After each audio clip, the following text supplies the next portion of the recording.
Tonight you are exactly where you need to be. You've found your way to a quiet little corner of the night, where the world slows down, the stars begin to whisper, and soft stories drift like moonlight through the dark.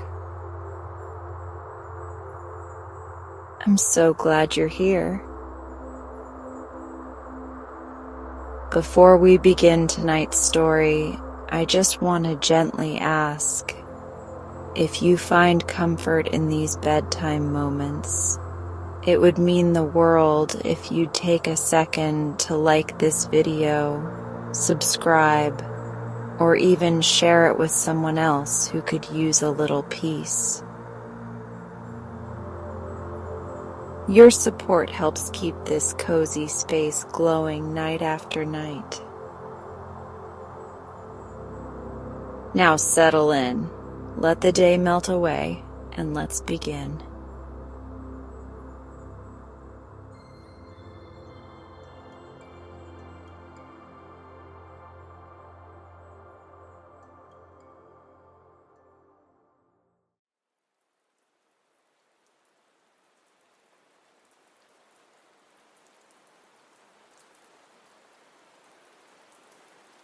Once upon a time there lived in a city of Hindustan a seller of scents and essences who had a very beautiful daughter named Dorani. This maiden had a friend who was a fairy, and the two were high in favor with Indra, the king of fairyland, because they were able to sing so sweetly and dance so deftly that no one in the kingdom could equal them for grace and beauty. Dorani had the most lovely hair in the world, for it was like spun gold, and the smell of it was like the smell of fresh roses. But her locks were so long and thick that the weight of it was often unbearable. And one day she cut off a shining tress, and wrapping it in a large leaf threw it in the river which ran just below her window. Now it happened that the king's son was out hunting and had gone down to the river to drink, when there floated towards him a folded leaf, from which came a perfume of roses. The prince, with idle curiosity, took a step into the water and caught the leaf as it was sailing by. He opened it, and within he found a lock of hair like spun gold, and from which came a faint, exquisite odor. When the prince reached home that day, he looked so sad, and was so quiet that his father wondered if any ill had befallen him, and asked what was the matter. Then the youth took from his breast the tress of hair which he had found in the river, and holding it up to the light replied, "See, my father, was ever hair like this? Unless I may win and marry the maiden that owns that lock, I must die." So the king immediately sent heralds throughout all his dominions to search for the damsel with hair like spun gold. And at last he learned that she was the daughter of the scent seller. The object of the herald's mission was quickly noised abroad, and Dorani heard of it with the rest. And one day she said to her father, "If the hair is mine, and the king requires me to marry his son, I must do so. But remember, you must tell him that if, after the wedding, I stay all day at the palace, every night will be spent in my old home." The old man listened to her with amazement, but answered nothing, as he knew she was wiser than he. Of course the hair was Dorani's, and heralds soon returned and informed the king, their master, who summoned the scent seller and told him that he wished for his daughter to be given in marriage to the prince. The father bowed his head 3 times to the ground and replied, Your Highness is our Lord, and all that you bid us we will do. The maiden asks this only, that if, after the wedding, she stays all day at the palace, she may go back each night to her father's house. The king thought this a very strange request, but said to himself it was, after all, his son's affair, and the girl would surely soon get tired of going to and fro. So he made no difficulty, and everything was speedily arranged, and the wedding was celebrated with great rejoicings.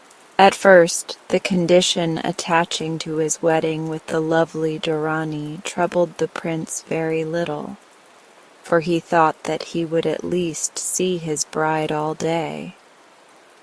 But to his dismay, he found that she would do nothing but sit the whole time upon a stool with her head bowed forward upon her knees, and he could never persuade her to say a single word. Each evening she was carried in a palanquin to her father's house, and each morning she was brought back soon after daybreak, and yet never a sound passed her lips, nor did she show by any sign that she saw or heard or heeded her husband. One evening the prince, very unhappy and troubled, was wandering in an old and beautiful garden near the palace. The gardener was a very aged man who had served the prince's great-grandfather, and when he saw the prince he came and bowed himself to him and said, "Child, child, why do you look so sad? Is aught the matter?" Then the prince replied, "I am sad, old friend, because I have married a wife as lovely as the stars, but she will not speak to me, and I know not what to do. Night after night she leaves me for her father's house, and day after day she sits in mine as though turned to stone, and utters no word, whatever I may do or say." The old man stood thinking for a moment, and then he hobbled off to his own cottage. A little later he came back to the prince with 5 or 6 small packets, which he placed in his hands and said, "Tomorrow, when your bride leaves the palace, sprinkle the powder from one of these packets upon your body, and while seeing clearly, you will become yourself invisible. More I cannot do for you, but may all go well." And the prince thanked him, and put the packets carefully away in his turban dot. The next night, when Dorani left for her father's house in her palanquin, the prince took out a packet of the magic powder and sprinkled it over himself, and then hurried after her. He soon found that, as the old man had promised, he was invisible to everyone, although he felt as usual, and could see all that passed. He speedily overtook the palanquin and walked beside it to the scent-seller's dwelling. There it was set down, and when his bride, closely veiled, left it and entered the house, he too entered unperceived. At the first door, Dorani removed one veil. Then she entered another doorway at the end of a passage, where she removed another veil. Next she mounted the stairs, and at the door of the women's quarters removed a third veil. After this she proceeded to her own room, where were set 2 large basins, one of attar of roses and one of water. In these she washed herself, and afterwards called for food. A servant brought her a bowl of curds, which she ate hastily, and then arrayed herself in a robe of silver and wound about her strings of pearls, while a wreath of roses crowned her hair. When fully dressed, she seated herself upon a four-legged stool over which was a canopy with silken curtains. These she drew around her, and then called out, "Fly, stool, to the palace of Raja Indra." Instantly the stool rose in the air, and the invisible prince, who had watched all these proceedings with great wonder, seized it by one leg as it flew away, and found himself being borne through the air at a rapid rate. In a short while they arrived at the house of the fairy, who, as I told you before, was the favorite friend of Dorani. The fairy stood waiting on the threshold, as beautifully dressed as Dorani herself was, and when the stool stopped at her door she cried in astonishment, "Why, the stool is flying all crooked today. What is the reason of that, I wonder? I suspect that you have been talking to your husband, and so it will not fly straight." But Dorani declared that she had not spoken one word to him, and she couldn't think why the stool flew as if weighed down at one side. The fairy still looked doubtful, but made no answer, and took her seat beside Dorani, the prince again holding tightly one leg. Then the stool flew on through the air until it came to the palace of Indra the Raja. All through the night the women sang and danced before the Raja Indra, whilst a magic lute played of itself the most bewitching music, till the prince, who sat watching it all, was quite entranced.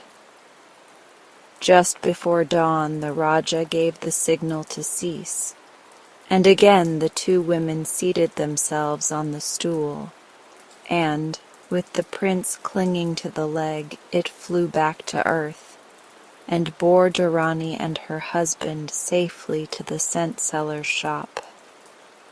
Here the prince hurried away by himself past Dorani's palanquin with its sleepy bearers, straight on to the palace. And as he passed the threshold of his own rooms he became visible again. Then he lay down upon a couch and waited for Dorani's arrival. As soon as she arrived, she took a seat and remained as silent as usual, with her head bowed on her knees. For a while not a sound was heard, but presently the prince said, "I dreamed a curious dream last night, and as it was all about you, I am going to tell it you, although you heed nothing." The girl indeed took no notice of his words, but in spite of that he proceeded to relate every single thing that had happened the evening before, leaving out no detail of all that he had seen or heard.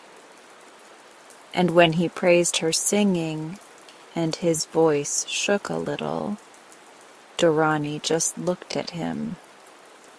But she said naught, though in her own mind she was filled with wonder.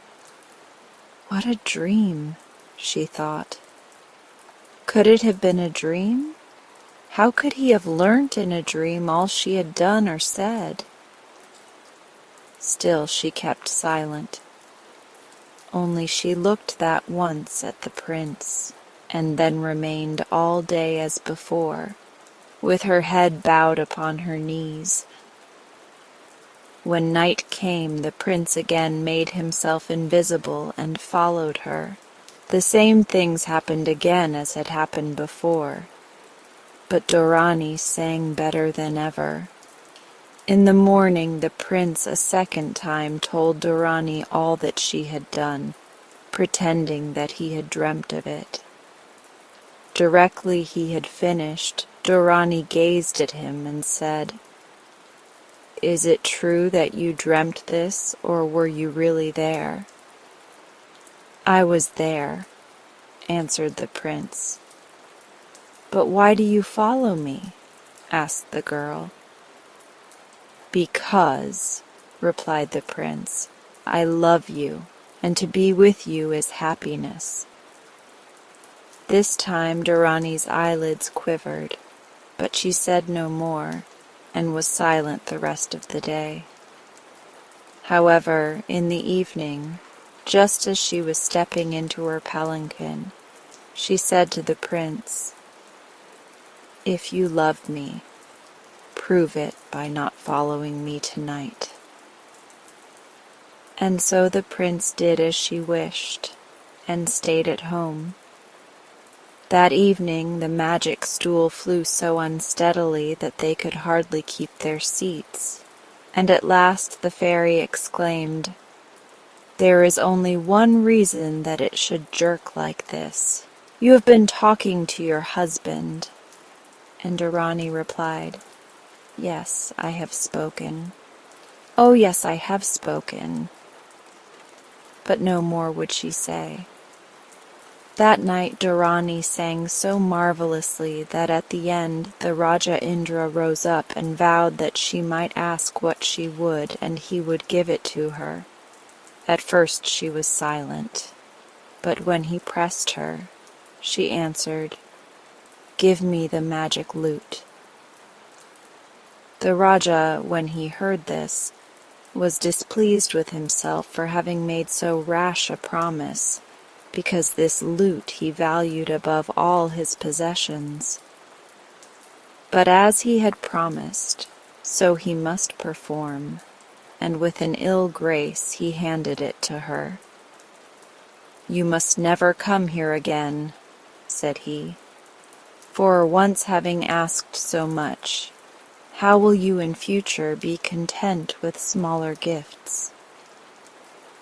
Dorani bowed her head silently as she took the lute, and passed with the fairy out of the great gate, where the stool awaited them.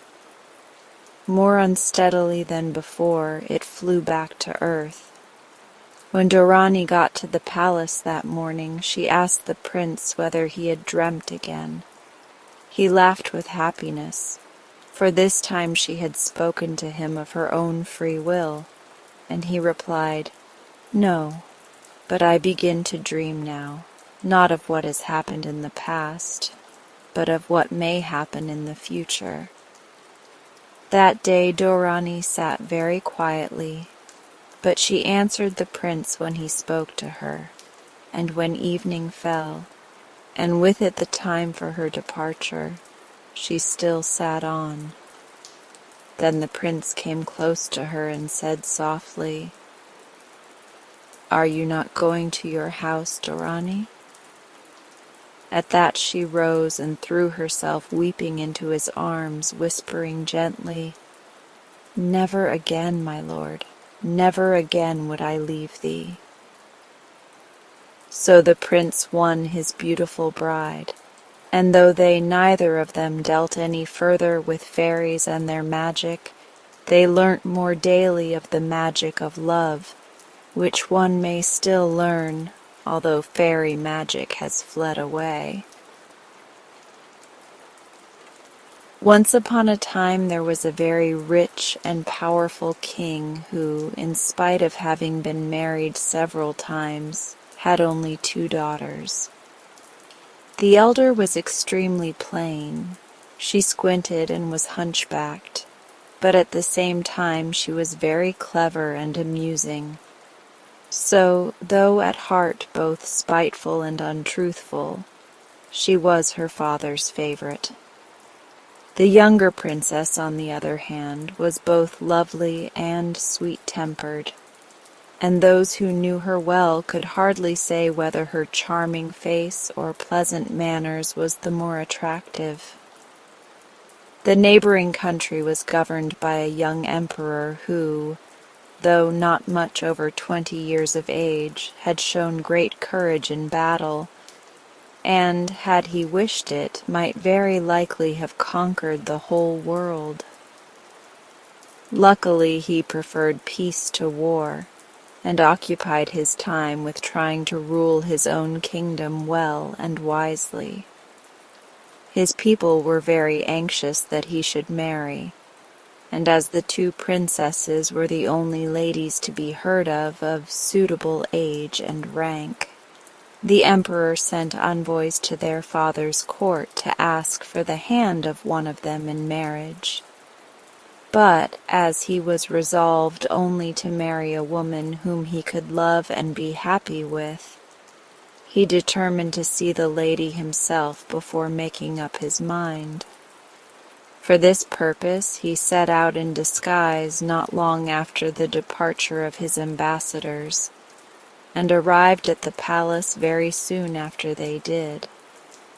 But as he had foolishly kept his plan secret, he found when he reached the court that they had already made proposals for the elder princess. Now the emperor might just as well have gone openly, for his presence soon became known, and when the king heard of it, he prepared to receive him royally, though of course he had to pretend that he had no idea who he was. So it was settled that the ambassadors should present their master under the name of one of the princes, and in this manner he was received by the king. At night there was a grand ball at which the young emperor was able to see the two princesses and to make their acquaintance. The ugly face and figure and spiteful remarks of the elder displeased him so greatly that he felt he could not marry her, even if she owned 10 kingdoms, whilst the sweet face and gentle manners of the younger sister charmed him so much that he would gladly have shared his throne with her had she been only a simple shepherdess. He found it very difficult to conceal his thoughts and to pay the elder princess the amount of attention due to her, though he did his best to be polite, while all he saw or heard during the next few days only increased his love for her younger sister, and at last he confessed that his dearest wish was to make her his wife, if she and her father would grant his desire. He had commanded his ambassadors to put off their farewell audience for a little time, hoping that the king might perceive the state of his feelings. But when it could be deferred no longer, he bade them propose in his name for the younger princess. On hearing this news, so different from what he had been led to expect, the king, who, as we have said before, was devoted to his elder daughter and entirely under her influence, could hardly contain his displeasure. Directly the audience was over, he sent for the princess and told her of the insolent proposal the emperor had made for her sister. The princess was even more furious than her father, and after consulting together, they decided to send the younger daughter to some distant place out of reach of the young emperor. But where this should be, they did not quite know. However, at length, after they had both racked their brains to find a suitable prison, they fixed on a lonely castle called the Desert Tower, where they thought she would be quite safe. Meantime, it was thought best to let the court gaieties go on as usual, and orders were given for all sorts of splendid entertainments. And on the day that was fixed for carrying off the princess, the whole court was invited to a great hunt in the forest. The emperor and the young princess were counting the hours till this morning, which promised to be so delightful, should dawn. The king and his guest arrived together at the meeting place, but what was the surprise and distress of the young man at not seeing the object of his love amongst the ladies present. He waited anxiously, looking up and down, not hearing anything that the king said to him. And when the hunt began and she still was absent, he declined to follow, and spent the whole day seeking her. But in vain. On his return, one of his attendants told him that some hours before he had met the princess's carriage, escorted by a troop of soldiers who were riding on each side, so that no one could get speech of her. He had followed them at a distance, and saw them stop at the desert tower, and on its return he noticed that the carriage was empty. The emperor was deeply grieved by this news. He left the court at once and ordered his ambassadors to declare war the very next day, unless the king promised to set free the princess.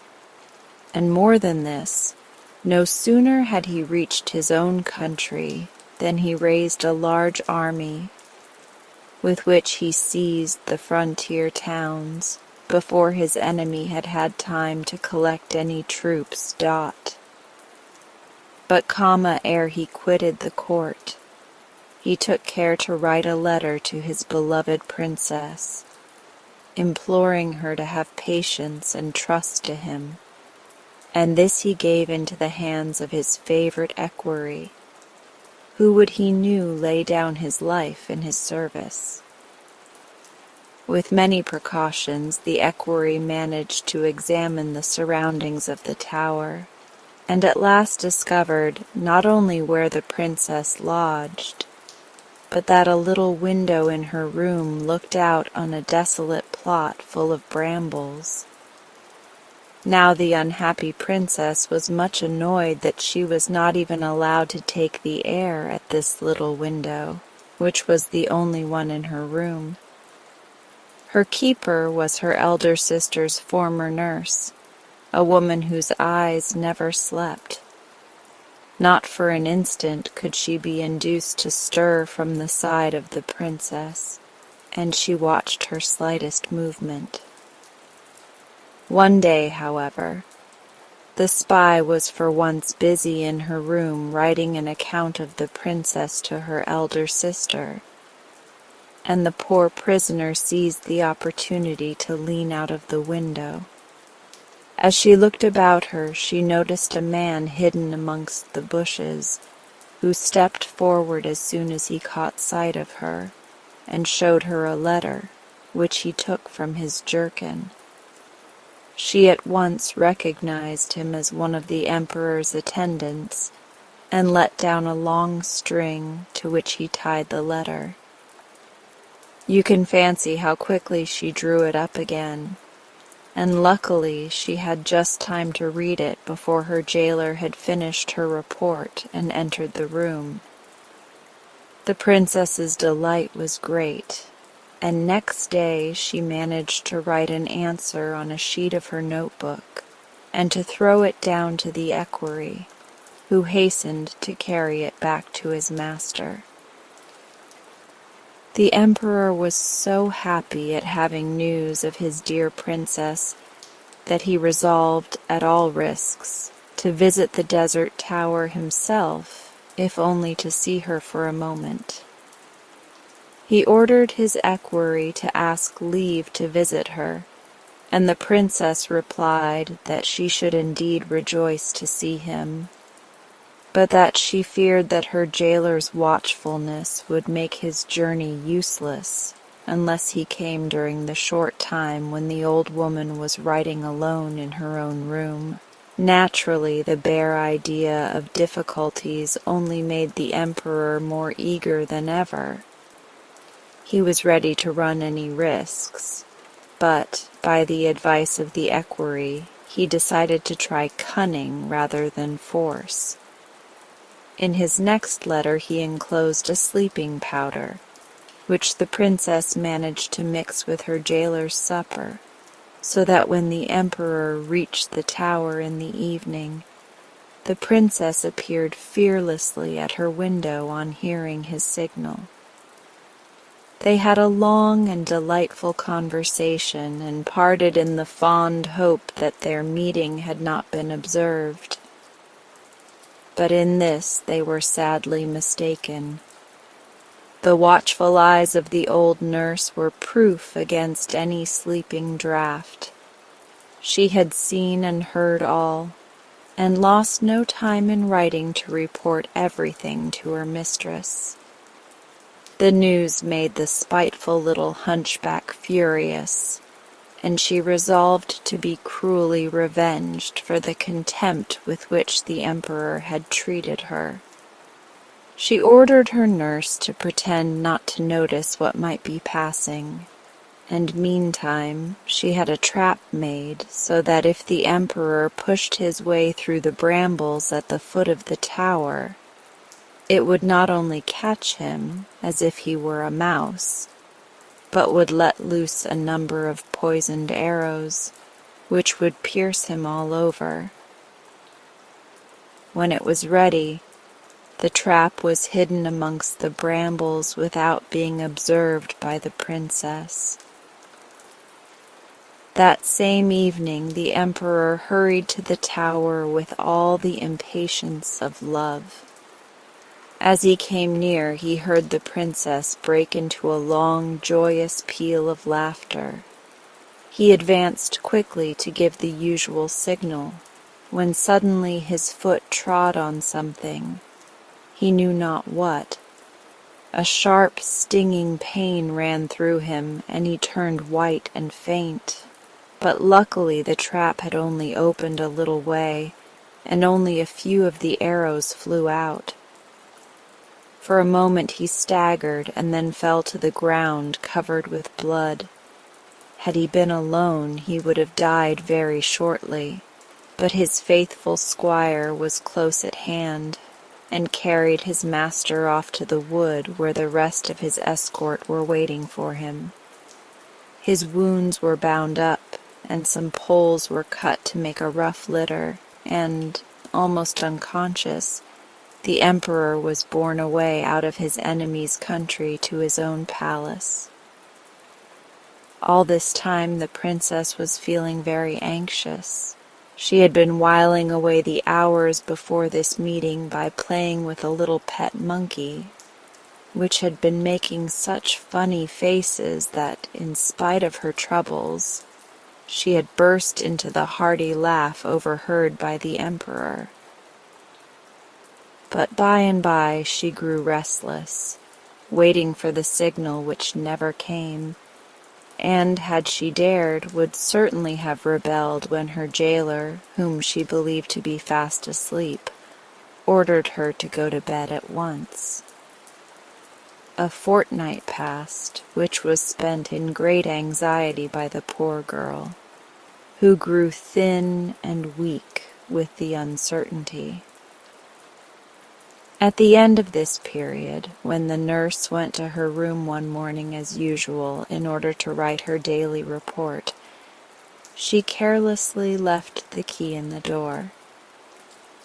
This was perceived by the princess, who turned it upon her so quickly and quietly that she never found out she was locked in till she had finished writing, and got up to seek her charge.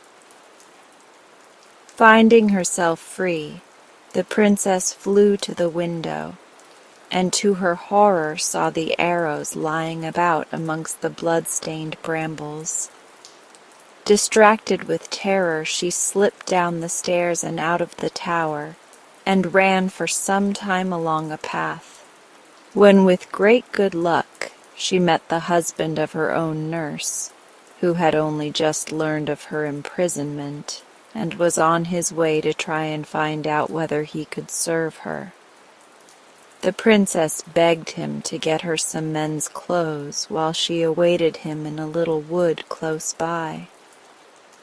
The good man was overjoyed to be of use, and started at once for the nearest town, where he soon discovered a shop where the court lackeys were accustomed to sell their masters' cast-off clothes.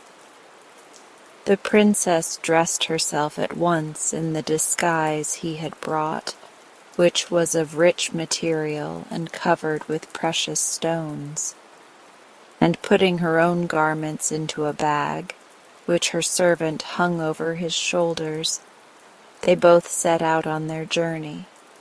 This lasted longer than either of them expected. They walked by day as far as the princess could manage, and by night they slept in the open air. One evening they camped in a lovely valley watered by a rippling stream, and towards morning the princess was awakened by a charming voice singing one of the songs of her own childhood. Anxious to find out where the sound came from, she walked to a thicket of myrtles, where she saw a little boy with a quiver at his back and an ivory bow in his hand, singing softly to himself as he smoothed the feathers of his shafts. "Are you surprised at seeing my eyes open?" he asked with a smile. "Ah, I am not always blind, and sometimes it is well to know what sort of a heart needs piercing. It was I who sent out my darts the day that you and the Emperor met. So, as I have caused the wound, I am in duty bound to find the cure." Then he gave her a little bottle full of a wonderful salve with which to dress the Emperor's wounds when she found him. "In 2 days you can reach his palace," he said. "Do not waste time, for sometimes time is life." The princess thanked the boy with tears in her eyes, and hastened to awake her guide so that they might start, and set off at once on their way. As the boy had foretold, in 2 days the tower and walls of the city came in sight, and her heart beat wildly at the thought that she would soon be face to face with the Emperor. But on inquiring after his health, she learned to her horror that he was sinking fast. For a moment her grief was so great that she nearly betrayed herself.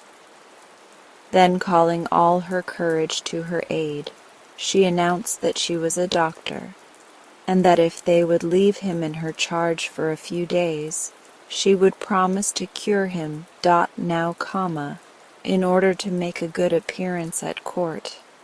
The new doctor resolved to have an entire suit made of pale blue satin. She bought the richest, most splendid stuff to be had in the shops, and summoned a tailor to make it for her, engaging to pay him double if he would finish the work in 2 hours.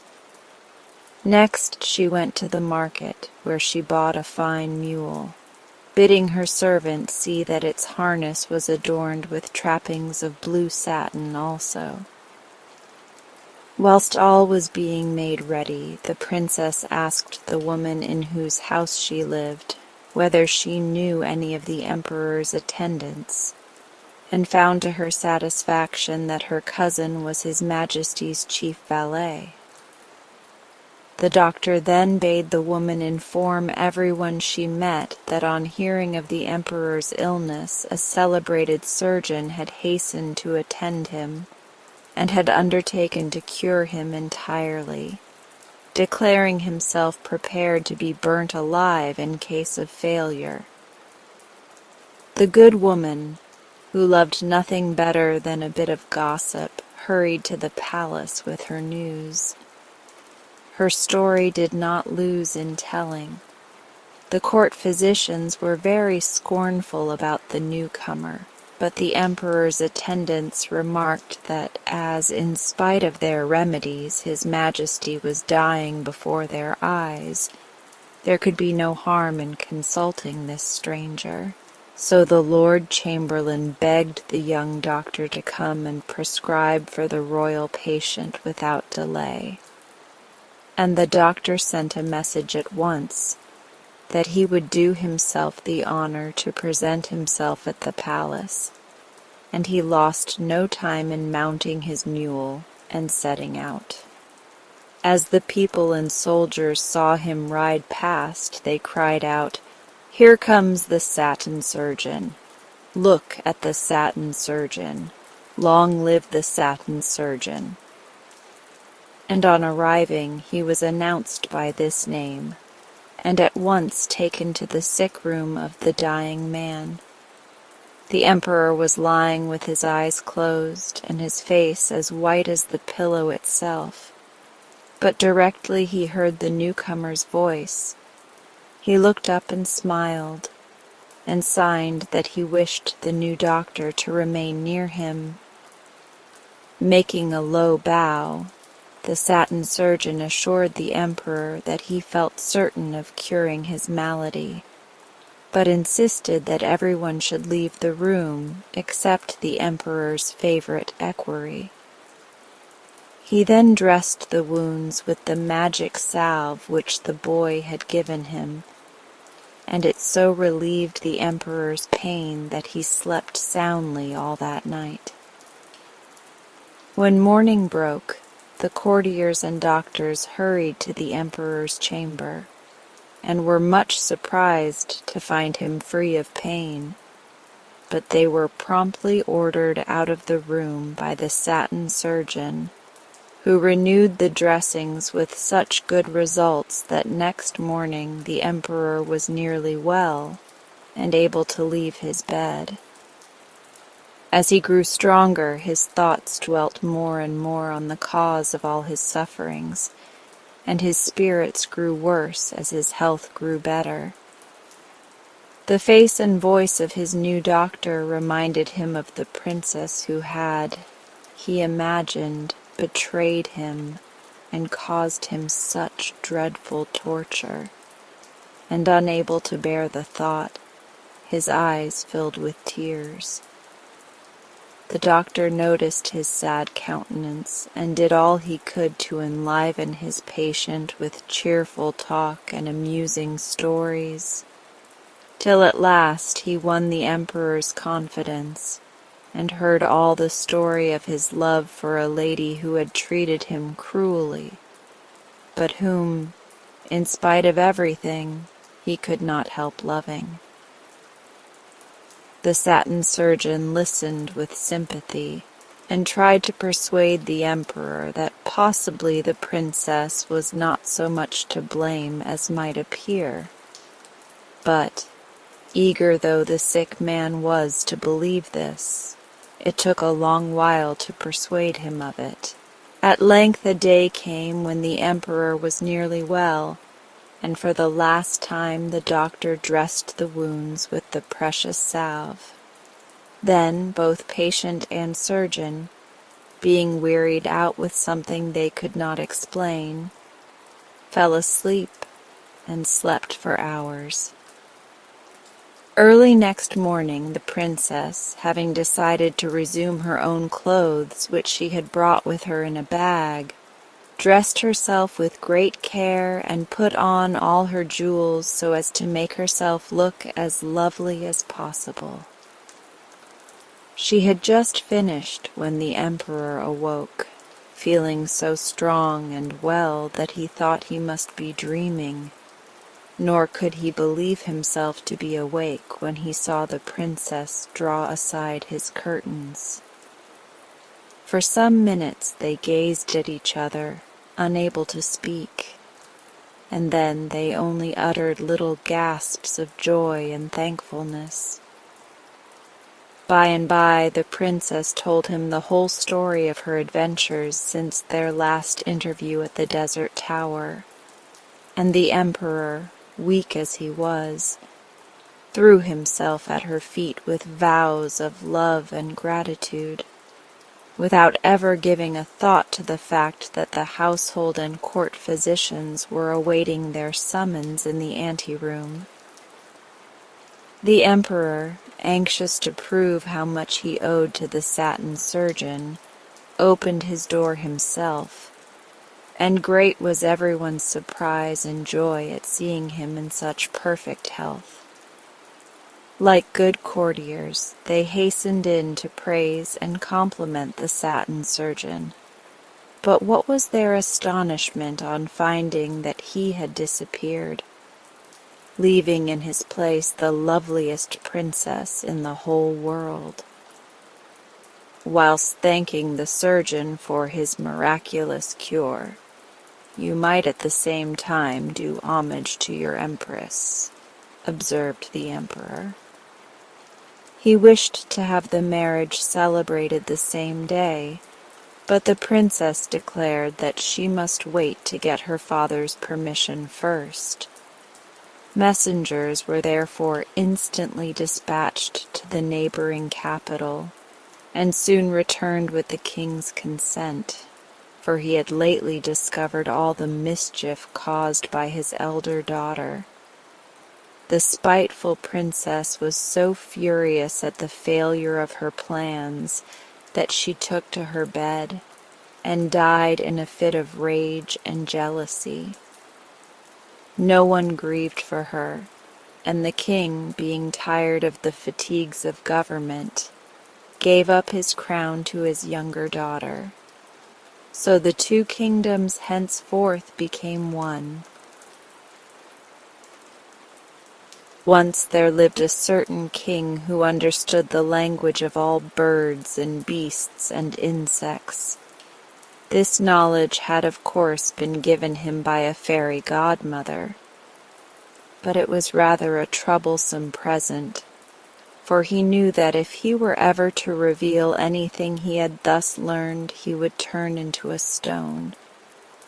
How he managed to avoid doing so long before this story opens, I cannot say.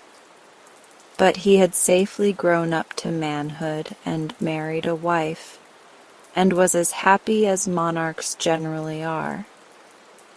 This king, I must tell you, was a Hindu, and when a Hindu eats his food, he has a nice little place on the ground freshly plastered with mud, and he sits in the middle of it with very few clothes on, which is quite a different way from ours. Well, one day the king was eating his dinner in just such a nice, clean, mud-plastered spot, and his wife was sitting opposite to wait upon him and keep him company. As he ate, he dropped some grains of rice upon the ground, and a little ant, who was running about seeking a living, seized upon one of the grains and bore it off towards his hole. Just outside the king's circle, this ant met another ant, and the king heard the second one say, "Oh, dear friend, do give me that grain of rice, and get another one for yourself. You see, my boots are so dirty that if I were to go upon the king's eating place, I should defile it, and I can't do that. It would be so very rude." But the owner of the grain of rice only replied, "If you want rice, go and get it. No one will notice your dirty boots, and you don't suppose that I am going to carry rice for all our kindred?" Then the king laughed. The queen looked at herself up and down, but she could not see or feel anything in her appearance to make the king laugh, so she said, "What are you laughing at?"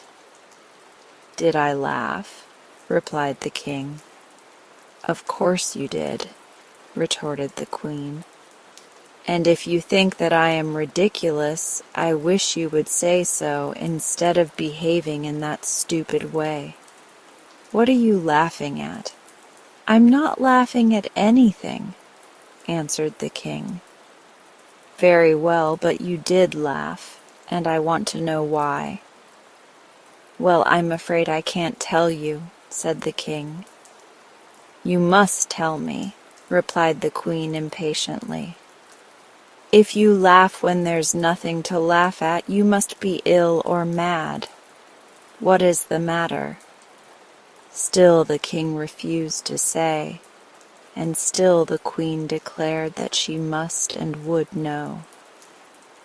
For days the quarrel went on, and the queen gave her husband no rest, until at last the poor man was almost out of his wits, and thought that, as life had become for him hardly worth living while this went on, he might as well tell her the secret and take the consequences.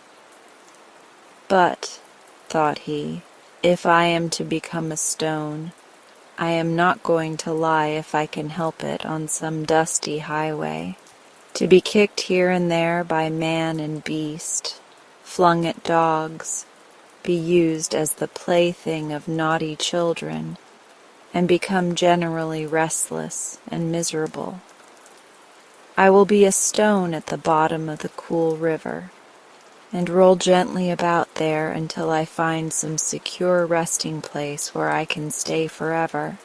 So he told his wife that if she would ride with him to the middle of the river, he would tell her what he had laughed at. She thought he was joking and laughingly agreed. Their horses were ordered, and they set out dot. On the way they came to a fine well beneath the shade of some lofty, wide-spreading trees, and the king proposed that they should get off and rest a little, drink some of the cool water, and then pass on. To this the queen consented, so they dismounted and sat down in the shade by the well-side to rest. It happened that an old goat and his wife were browsing in the neighborhood, and as the king and queen sat there, the nanny goat came to the well's brink, and peering over saw some lovely green leaves that sprang in tender shoots out of the side of the well. "Oh!" cried she to her husband, "come quickly and look. Here are some leaves which make my mouth water. Come and get them for me."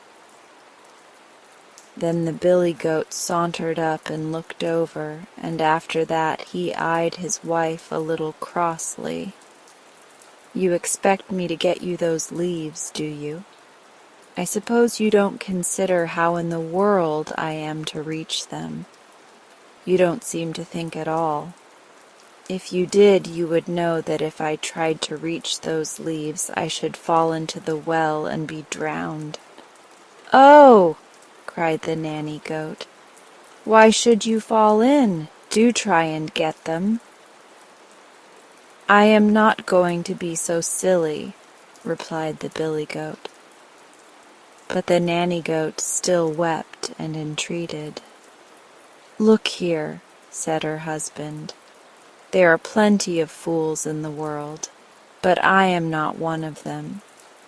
This silly king here, because he can't cure his wife of asking questions, is going to throw his life away. But I know how to cure you of your follies, and I'm going to." And with that he butted the nanny goat so severely that in 2 minutes she was submissively feeding somewhere else, and had made up her mind that the leaves in the well were not worth having. Then the king, who had understood every word, laughed once more. The queen looked at him suspiciously, but the king got up and walked across to where she sat. "Are you still determined to find out what I was laughing at the other day?" he asked. "Quite," answered the queen angrily. "Because," said the king, tapping his leg with his riding whip, "I've made up my mind not to tell you, and moreover I have made up my mind to stop you mentioning the subject any more." "What do you mean?" asked the queen nervously. "Well," replied the king, "I notice that if that goat is displeased with his wife, he just butts her, and that seems to settle the question." "Do you mean to say you would beat me?"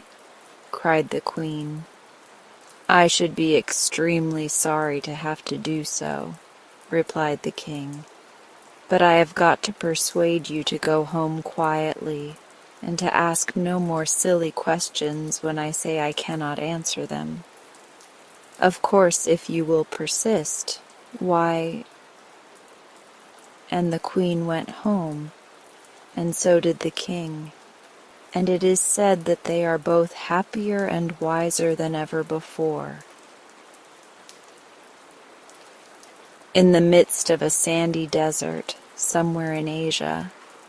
The eyes of travelers are refreshed by the sight of a high mountain covered with beautiful trees, among which the glitter of foaming waterfalls may be seen in the sunlight. In that clear, still air, it is even possible to hear the song of the birds and smell of the flowers. But though the mountain is plainly inhabited, for here and there a white tent is visible, none of the kings or princes who pass it on the road to Babylon or Baalbek ever plunge into its forests, or, if they do, they never come back. Indeed, so great is the terror caused by the evil reputation of the mountain that fathers, on their deathbeds, pray their sons never to try to fathom its mysteries. But in spite of its ill fame, a certain number of young men every year announce their intention of visiting it and, as we have said, are never seen again.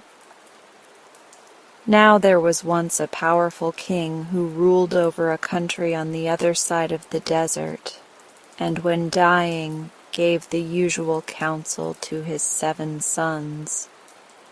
Hardly, however, was he dead than the eldest, who succeeded to the throne, announced his intention of hunting in the enchanted mountain. In vain the old men shook their heads and tried to persuade him to give up his mad scheme. All was useless. He went, but did not return, and in due time the throne was filled by his next brother. And so it happened to the other 5.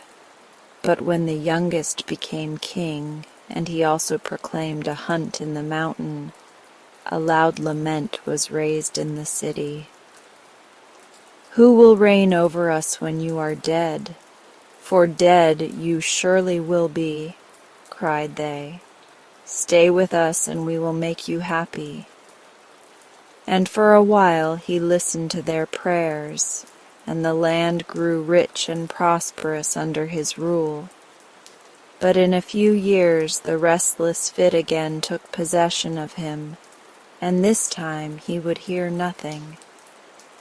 Hunt in that forest he would, and calling his friends and attendants round him, he set out one morning across the desert.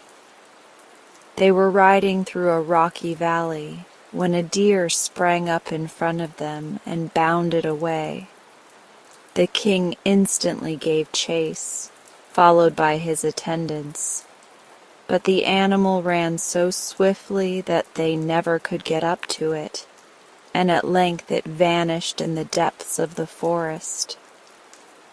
Then the young man drew rein for the first time and looked about him. He had left his companions far behind, and, glancing back, he beheld them entering some tents dotted here and there amongst the trees. For himself, the fresh coolness of the woods was more attractive to him than any food, however delicious, and for hours he strolled about as his fancy led him. By and by, however, it began to grow dark, and he thought that the moment had arrived for them to start for the palace. So, leaving the forest with a sigh, he made his way down to the tents. But what was his horror to find his men lying about, some dead, some dying. These were past speech, but speech was needless. It was as clear as day that the wine they had drunk contained deadly poison. "I am too late to help you, my poor friends," he said, gazing at them sadly. "But at least I can avenge you. Those that have set the snare will certainly return to see to its working. I will hide myself somewhere and discover who they are." Near the spot where he stood, he noticed a large walnut tree, and into this he climbed. Night soon fell, and nothing broke the stillness of the place. But with the earliest glimpse of dawn, a noise of galloping hoofs was heard. Pushing the branches aside, the young man beheld a youth approaching, mounted on a white horse. On reaching the tents, the cavalier dismounted and closely inspected the dead bodies that lay about them. Then, one by one, he dragged them to a ravine close by and threw them into a lake at the bottom.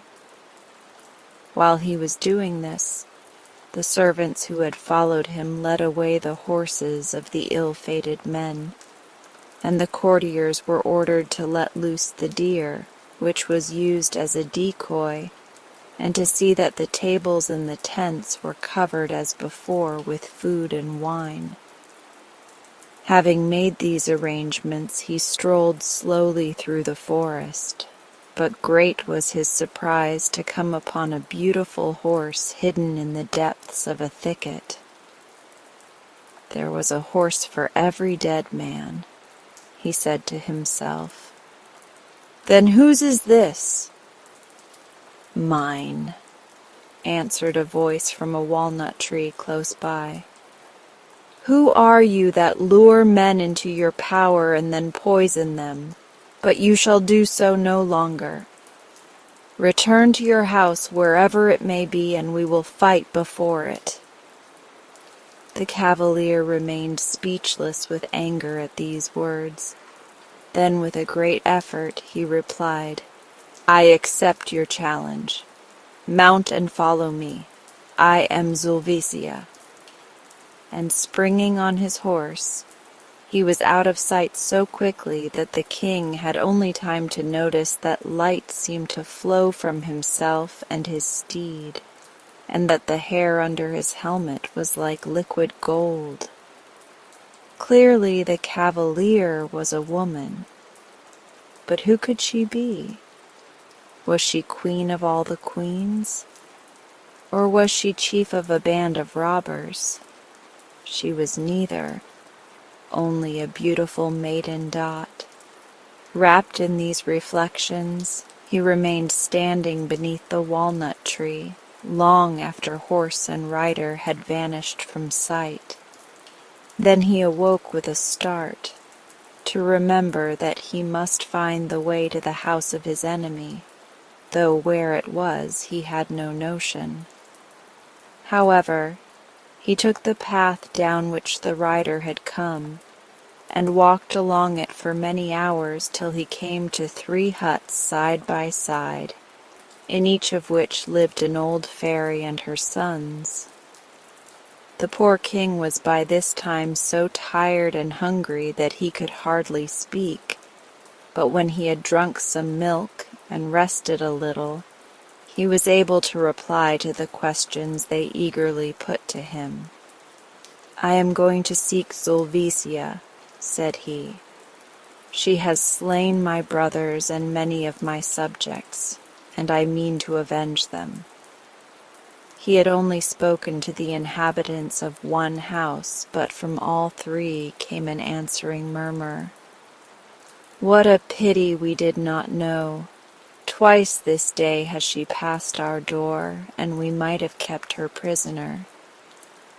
But though their words were brave, their hearts were not, for the mere thought of Zulvisia made them tremble. Forget Zulvisia and stay with us, they all said, holding out their hands. You shall be our big brother, and we will be your little brothers. But the king would not. Drawing from his pocket a pair of scissors, a razor, and a mirror, he gave one to each of the old fairies, saying, Though I may not give up my vengeance, I accept your friendship, and therefore leave you these 3 tokens. If blood should appear on the face of either, know that my life is in danger, and in memory of our sworn brotherhood, come to my aid. We will come, they answered. And the king mounted his horse and set out along the road they showed him. By the light of the moon he presently perceived a splendid palace, but though he rode twice round it, he could find no door. He was considering what he should do next, when he heard the sound of loud snoring, which seemed to come from his feet. Looking down, he beheld an old man lying at the bottom of a deep pit, just outside the walls, with a lantern by his side. "Perhaps he may be able to give me some counsel," thought the king, and with some difficulty he scrambled into the pit and laid his hand on the shoulder of the sleeper. "Are you a bird or a snake that you can enter here?" asked the old man, awakening with a start. But the king answered that he was a mere mortal, and that he sought Zulvicia. "Zulvicia, the world's curse?" replied he, gnashing his teeth. "Out of all the thousands she has slain, I am the only one who has escaped, though why she spared me only to condemn me to this living death, I cannot guess." "Help me if you can," said the king. And he told the old man his story, to which he listened intently. "Take heed then to my counsel," answered the old man. "Know that every day at sunrise Zulvicia dresses herself in her jacket of pearls and mounts the steps of her crystal watchtower. From there she can see all over her lands, and behold the entrance of either man or demon. If so much as one is detected, she utters such fearful cries that those who hear her die of fright.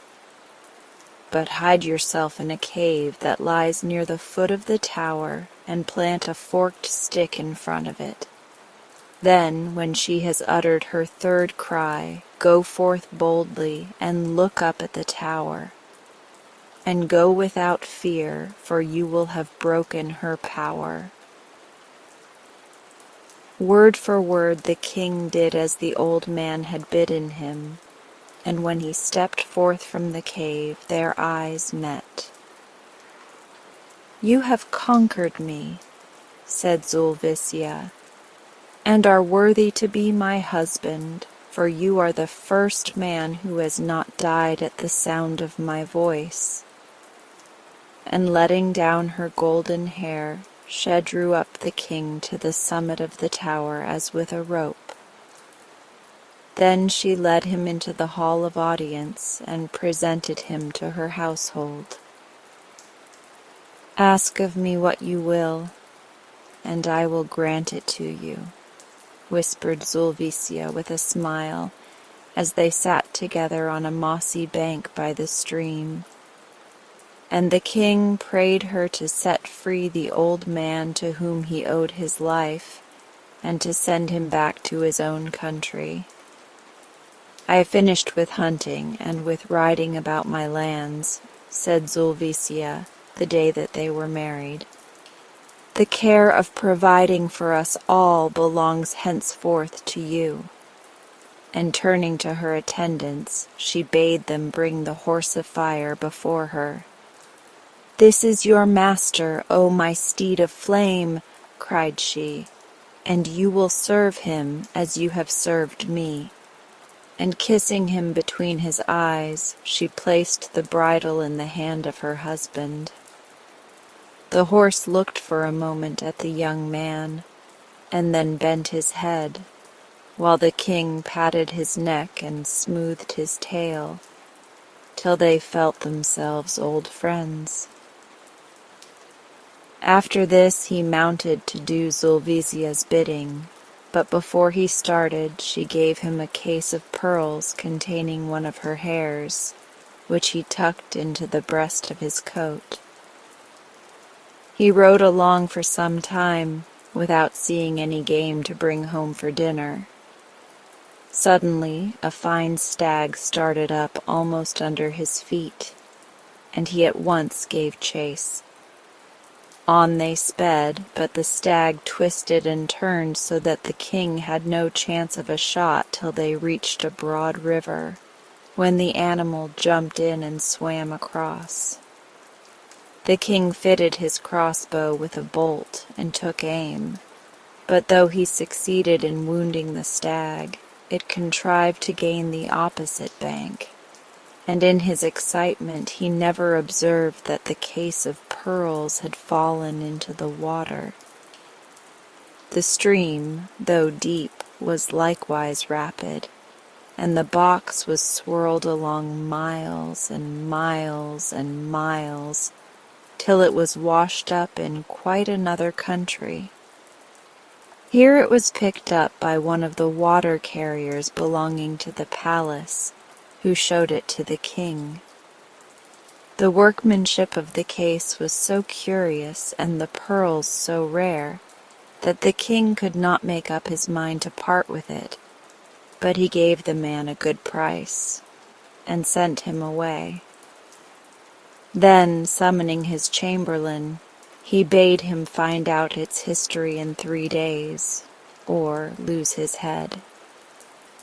But the answer to the riddle, which puzzled all the magicians and wise men, was given by an old woman who came up to the palace and told the chamberlain that, for 2 handfuls of gold, she would reveal the mystery dot. Of course, the chamberlain gladly gave her what she asked, and in return she informed him that the case and the hair belonged to Zulvicia. "Bring her hither, old crone, and you shall have gold enough to stand up in," said the chamberlain. And the old woman answered that she would try what she could do. She went back to her hut in the middle of the forest, and standing in the doorway whistled softly. Soon the dead leaves on the ground began to move and to rustle, and from underneath them there came a long train of serpents. They wriggled to the feet of the witch, who stooped down and patted their heads, and gave each one some milk in a red earthen basin. When they had all finished, she whistled again, and bade 2 or 3 coil themselves round her arms and neck, while she turned one into a cane and another into a whip. Then she took a stick, and on the river bank changed it into a raft, and seating herself comfortably, she pushed off into the center of the stream. All that day she floated, and all the next night, and towards sunset the following evening she found herself close to Zulvicia's garden, just at the moment that the king on the horse of flame was returning from hunting. "Who are you?" he asked in surprise, for old women traveling on rafts were not common in that country. "Who are you, and why have you come here?" "I am a poor pilgrim, my son," answered she, "and having missed the caravan, I have wandered foodless for many days through the desert, till at length I reached the river. There I found this tiny raft, and to it I committed myself, not knowing if I should live or die. But since you have found me, give me, I pray you, bread to eat, and let me lie this night by the dog who guards your door." This piteous tale touched the heart of the young man, and he promised that he would bring her food, and that she should pass the night in his palace. "But mount behind me, good woman," cried he, "for you have walked far, and it is still a long way to the palace." And as he spoke he bent down to help her, but the horse swerved on one side. And so it happened twice and thrice, and the old witch guessed the reason, though the king did not. "I fear to fall off," said she. "But as your kind heart pities my sorrows, ride slowly, and lame as I am, I think I can manage to keep up." At the door he bade the witch to rest herself, and he would fetch her all she needed. But Zulvisia his wife grew pale when she heard whom he had brought, and besought him to feed the old woman and send her away, as she would cause mischief to befall them.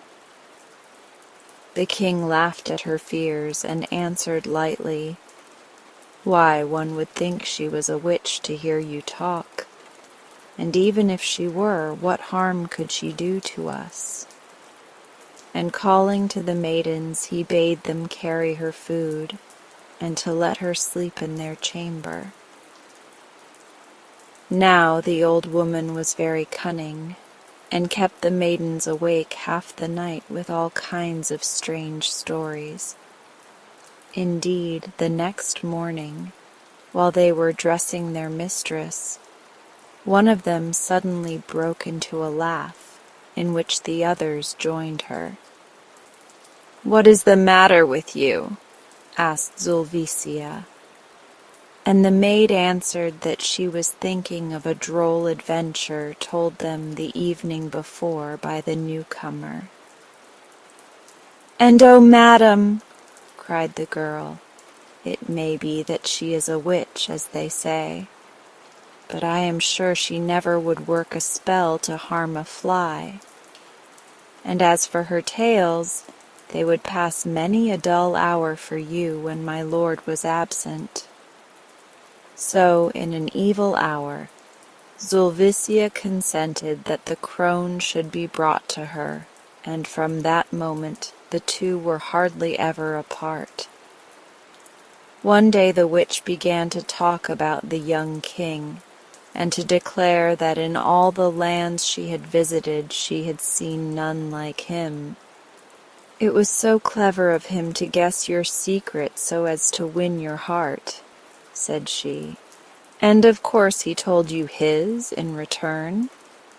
"No, I don't think he has got any," returned Zulvisia. "Not got any secrets?" cried the old woman scornfully. "That is nonsense. Every man has a secret which he always tells to the woman he loves, and if he has not told it to you, it is that he does not love you." These words troubled Zulvisia mightily, though she would not confess it to the witch. But the next time she found herself alone with her husband, she began to coax him to tell her in what lay the secret of his strength.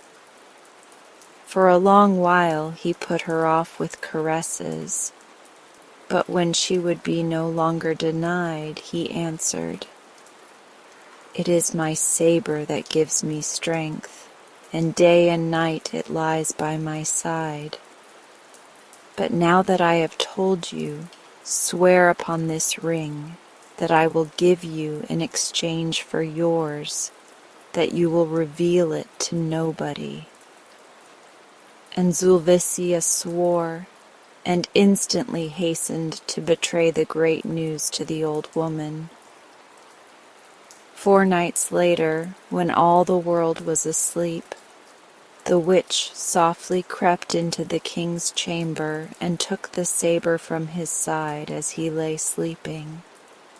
Then, opening her lattice, she flew onto the terrace and dropped the sword into the river. The next morning everyone was surprised because the king did not, as usual, rise early and go off to hunt. The attendants listened at the keyhole and heard the sound of heavy breathing, but none dared enter, till Zulvisia pushed past. And what a sight met their gaze! There lay the king almost dead, with foam on his mouth, and eyes that were already closed. They wept, and they cried to him, but no answer came. Suddenly a shriek broke from those who stood hindmost, and in strode the witch, with serpents round her neck and arms and hair. At a sign from her they flung themselves with a hiss upon the maidens, whose flesh was pierced with their poisonous fangs. Then turning to Zulvisia, she said, "I give you your choice. Will you come with me, or shall the serpents slay you also?" And as the terrified girl stared at her, unable to utter one word, she seized her by the arm and led her to the place where the raft was hidden among the rushes. When they were both on board, she took the oars, and they floated down the stream till they had reached the neighboring country, where Zulvisia was sold for a sack of gold to the king. Now, since the young man had entered the 3 huts on his way through the forest, not a morning had passed without the sons of the 3 fairies examining the scissors, the razor and the mirror, which the young king had left them. Hitherto the surfaces of all 3 things had been bright and undimmed, but on this particular morning, when they took them out as usual, drops of blood stood on the razor and the scissors, while the little mirror was clouded over. "Something terrible must have happened to our little brother," they whispered to each other with awe-struck faces. "We must hasten to his rescue ere it be too late." And putting on their magic slippers, they started for the palace. The servants greeted them eagerly, ready to pour forth all they knew, but that was not much. Only that the saber had vanished, none knew where. The newcomers passed the whole of the day in searching for it, but it could not be found, and when night closed in, they were very tired and hungry. But how were they to get food? The king had not hunted that day, and there was nothing for them to eat. The little men were in despair when a ray of the moon suddenly lit up the river beneath the walls. "How stupid! Of course there are fish to catch," cried they, and running down to the bank they soon succeeded in landing some fine fish which they cooked on the spot. Then they felt better and began to look about them. Further out, in the middle of the stream, there was a strange splashing, and by the body of a huge fish appeared, turning and twisting as if in pain. The eyes of all the brothers were fixed on the spot when the fish leapt in the air, and a bright gleam flashed through the night. "The saber!" they shouted, and plunged into the stream, and with a sharp tug pulled out the sword, while the fish lay on the water, exhausted by its struggles. Swimming back with the saber to land, they carefully dried it in their coats, and then carried it to the palace and placed it on the king's pillow. In an instant color came back to the waxen face, and the hollow cheeks filled out. The king sat up, and opening his eyes, he said, "Where is Zulvisia?" "That is what we do not know," answered the little men. "But now that you are saved, you will soon find out." And they told him what had happened since Zulvisia had betrayed his secret to the witch. "Let me go to my horse," was all he said. But when he entered the stable, he could have wept at the sight of his favorite steed, which was nearly in as sad a plight as his master had been. Languidly he turned his head as the door swung back on its hinges, but when he beheld the king he rose up and rubbed his head against him. "Oh, my poor horse, how much cleverer were you than I!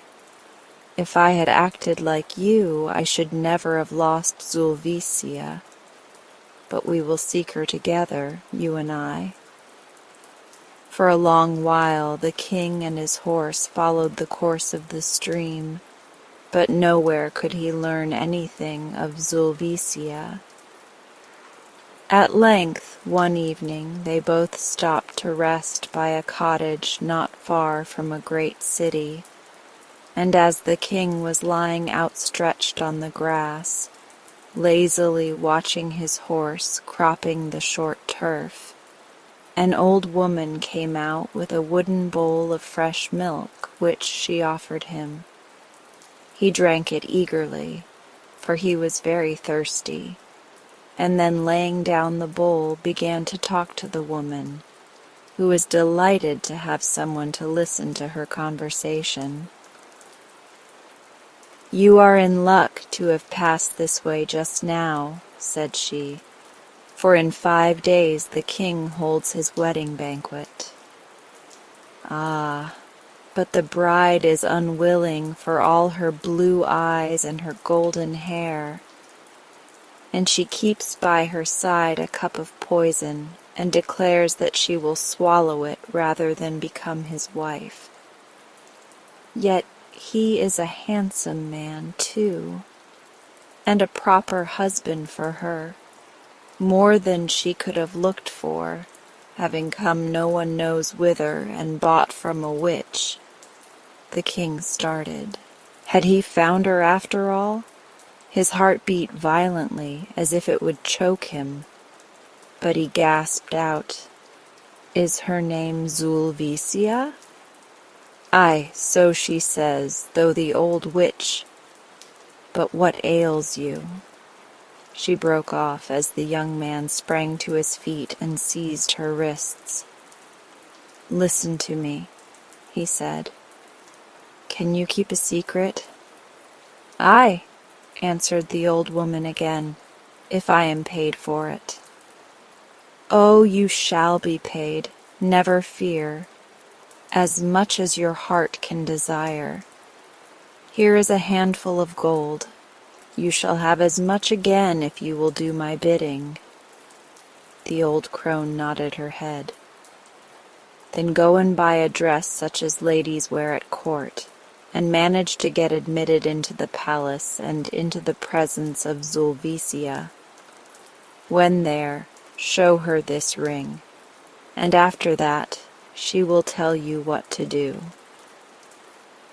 So the old woman set off, and clothed herself in a garment of yellow silk, and wrapped a veil closely round her head. In this dress she walked boldly up the palace steps behind some merchants whom the king had sent for to bring presents for Zulvisia. At first the bride would have nothing to say to any of them, but on perceiving the ring, she suddenly grew as meek as a lamb, and thanking the merchants for their trouble, she sent them away and remained alone with her visitor. "Grandmother," asked Zulvisia as soon as the door was safely shut, "where is the owner of this ring?" "In my cottage," answered the old woman, "waiting for orders from you. Tell him to remain there for 3 days, and now go to the king of this country and say that you have succeeded in bringing me to reason.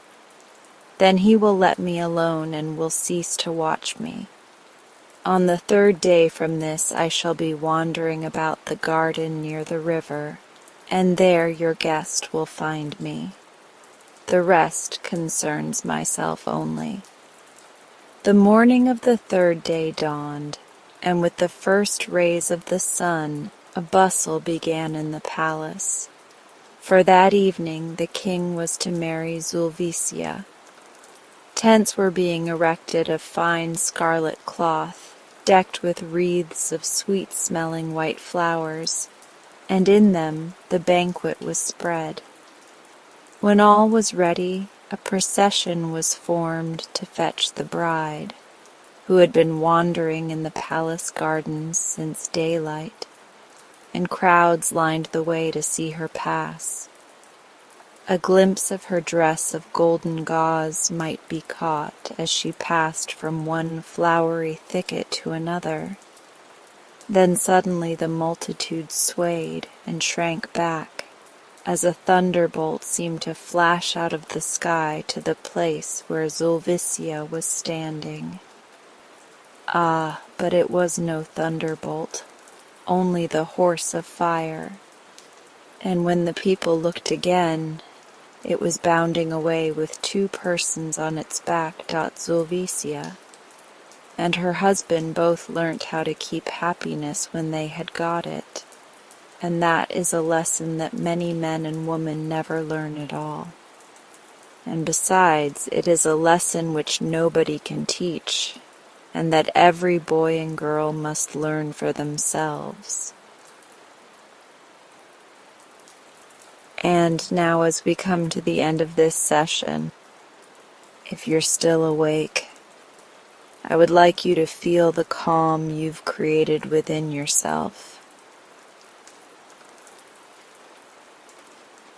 You've given your mind and body such a beautiful gift, a moment to simply be.